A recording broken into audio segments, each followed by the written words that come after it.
condição corporal das ovelhas, pré-monta.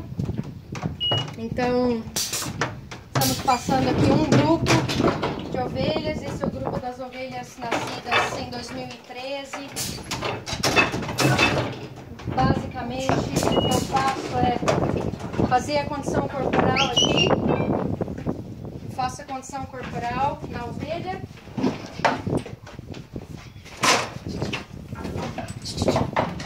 Essa condição corporal, esse aqui é o nosso apartador automático.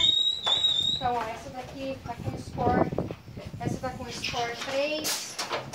Aí a gente coloca aqui.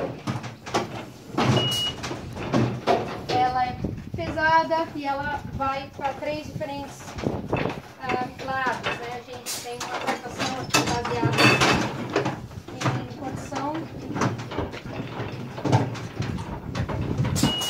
corporal, né? Hoje também a gente está fazendo o descarte das nossas ovelhas.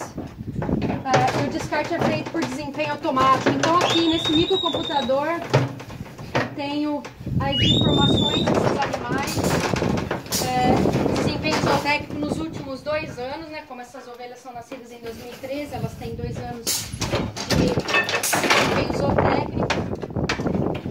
Então as que tiveram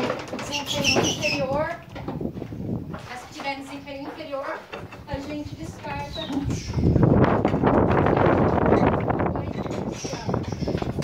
Elas vão para o rebanho comercial. E a gente descarta também animais que não ganharam, que estão já há 2 anos sendo problemáticos.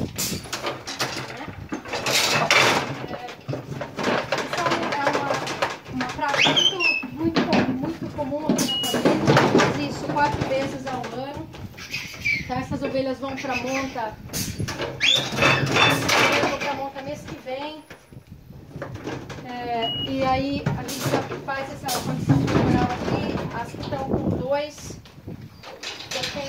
a gente coloca em um equipe diferente para fazer uma alimentação mais voltada, né, mais orientada e mais utilização eficiente de